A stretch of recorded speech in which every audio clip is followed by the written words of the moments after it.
There's a part of the dark web that we aren't supposed to see. I'll assume you all know about the dark web. Well, what you've heard is true. It's not a great place. While some people are there to score some smokable grass or firearms, or even out of sheer curiosity, others, well, they're obviously not up to anything good. But I'm not here to talk about those sickos. I'm here to talk about what lies beyond that point, the more cryptic and unexplainable part of the internet, the part that nobody's really supposed to see. There was an infographic that cropped up a while ago, not sure when. The 8 levels of the internet. Maybe you've seen it. As interesting as it was, it's complete bunk. I'm sorry, but polymeric falsigold derivation means nothing in the Primarch system. However, that doesn't mean it was an easy place to find. Now, I'm not going to begin to tell you how to get here. It's unlikely that you'd be able to, even if I did. I'm not tooting my own horn here. I just didn't have a life outside of this. I was warned, of course. Everybody told me I wasn't going to like what I saw, that I wouldn't even understand it. Now I'm passing off that warning to you. Don't try to look for this. There's no official name for this place, or at least I haven't seen one. There were rumors, however. These ranged from an Illuminati chat room to a virtual holding cell for an experimental AI gone rogue. In reality, it's a lot worse. After a long and painful process of breaking down firewalls, encryptions, solving bizarre philosophical riddles, and following hidden links, I was finally directed to a blank page with one line of text and a text box underneath. Quid queris, Latin for, what do you seek? I remember feeling surprised, but in retrospect, I didn't know what I was expecting. I'll admit I was a bit stumped here, partly because I didn't know the answer to that question.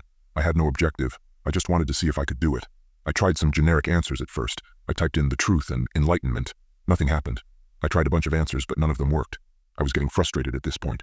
Maybe this was a gag page. Maybe I really hadn't figured anything out. If only. I tried something off the wall. Not sure how this came to me or why I thought it would work, but I typed in, what also seeks me. Now that I think about it, this thing might have been an AI. To my surprise, the page went blank, like fully blank. I waited. After about 5 minutes, I was directed to what looked like a forum. No, not even that. It was more basic. Just a list of links over a brownish-yellow background. The links themselves were indecipherable, just seemingly random sequences of characters, symbols, and letters. A lot of them I had never seen before. It almost looked like an alien language, obviously just a code I didn't understand. At this point, expectations were off the wall. Each link was a shot in the dark. I clicked on the first one. It loaded up a live feed of what seemed to be the Paris catacombs. I watched for a while, but it was ultimately uneventful. I moved on to the next link. It was a shaky video in a dark setting, but I could make out men in tactical gear.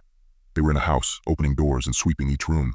Eventually, they kicked one down to reveal a creature. Tall and humanoid with scaly skin. It was gnawing on a dismembered arm. They tried shooting at it, but it escaped out the window. The video stopped there. Well, I was floored. What the hell was this? It looked too real to be unreleased film footage. I was officially intrigued. Maybe this was worth the months of headaches and bloodshot eyes after all. I couldn't stop now. I started working down the list of links. With each click, everything got more and more bizarre, more disturbing. I stumbled upon a document called The Paragon Project, detailing trials of human experimentation that would lead to superhuman levels of strength and durability. It was an apparent success. Looked official too. There were essays on space-time anomalies, glitches in reality, and apparent pictures of alternate dimensions. There were detailed explanations regarding Area 51, the Bermuda Triangle, assassinations, disappearances, and the true nature of the Holy Grail. One of the more upsetting ones was a document referring to a world-ending bomb, a nuke that's 720,000 times stronger than the one dropped on Hiroshima. I don't want to know why we would need that. I found contingency plans for different kinds of apocalypses: nuclear winter, biological weapons, viral outbreak. Some more peculiar ones were called the Marianas Trench Abnormality, the bluntly labeled Strange Man on the 15th Floor, and one simply referred to as Blackout. Recovered logs of skinwalker hunting expeditions, 911 transcripts from residents of a town in Texas that went missing in 1977, and even the journals that belonged to the people involved in the Dyatlov Pass incident. They didn't go insane because of the snow. I spent hours on there, looking through pages and pages of things I felt like I wasn't supposed to see. I came across a trailer to a silent film made back in 1910, one that apparently made people claw their eyes out after watching that nearly derailed the whole industry. There was a live stream of a hooded man sitting in front of a camera, head crouched down. He eventually lifted his head. Even though he had no mouth, a deep guttural hello came through my speakers. Somehow I knew it came from him. I didn't stick around for that. There were obscure sets of step-by-step guides that involved things like cutting off your own limbs and sewing on corpses, performing religious incantations in the middle of the Siberian forest, and going to coordinates that apparently housed captive fallen angels. It was unclear what any of these were supposed to achieve. There was also a 20-second-long clip titled The Futility of the Living. I didn't watch it. That's when I realized there was no way even the highest form of organized government had full control of this. One of the scariest things about this whole experience was that I didn't find an end to the list. No matter far I scrolled down. I think I had a meltdown and passed out eventually because I woke up on my floor in the middle of the night. I looked at my computer screen to see looped helicopter footage of a massive crab-like creature tearing apart a coastal island.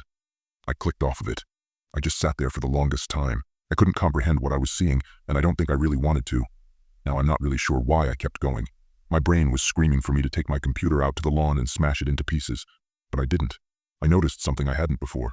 A small message at the bottom left-hand corner of the screen. I don't know if it was always there or not. It was hard to read, so I had to squint.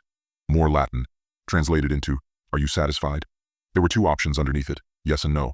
Now I knew the answer to this question. Hell no, I wasn't satisfied. I was horrified, scarred for life. But I should have clicked on yes. If I just clicked on yes, it would have taken me out of that godforsaken place, back to comfort and sanity. Even right now, I can't tell you why I clicked on no. But once I did, the page seemed to refresh. It was still the same basic setup, except there were only 4 links. This time, there were no recognizable numbers or characters. Hell, it didn't look like anything that could have come from this world. Just a collection of extremely crude symbols that didn't give off any sense of pattern or direction. I clicked on the first link. After about 20 seconds, I slammed my computer shut. I can't describe to you what I saw. All I know is that I wasn't supposed to see it. Nobody should ever see something like this. It's not only that it didn't make any sense, I can't tell you why it didn't. I couldn't begin to grasp the images I was seeing. It wasn't graphic or anything, not like that. I just couldn't recognize anything. I could make out things moving, but not in a way any creature on Earth has ever moved before. Colors that I'd never seen before. Just thinking about it gives me a splitting headache. This is my best attempt at visualizing it. We have 3 dimensions here on Earth. We can move forwards, backwards, left and right. These things weren't restricted to that. I can't explain it any further. All I know is that I didn't want to watch one more second. I don't think I would have been able to. I left my room. For the first time in a while, I was planning to leave my house. I needed fresh air, to take a walk or something. I was putting on my jacket when I heard a knock at the door. I stopped dead in my tracks. Obviously, I wasn't opening up. About a minute and 5 more sets of knocks came before somebody spoke up. "Open up. We know what you did, but we're not here to hurt you. We just want to talk." The tone wasn't threatening. Eventually, I obliged. I opened up my door to 2 tall, slim men in suits. They smiled at me. "Can we come in?" I still don't know how they found me.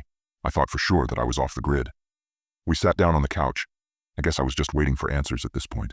One of them looked at me and said, "What were you looking for?"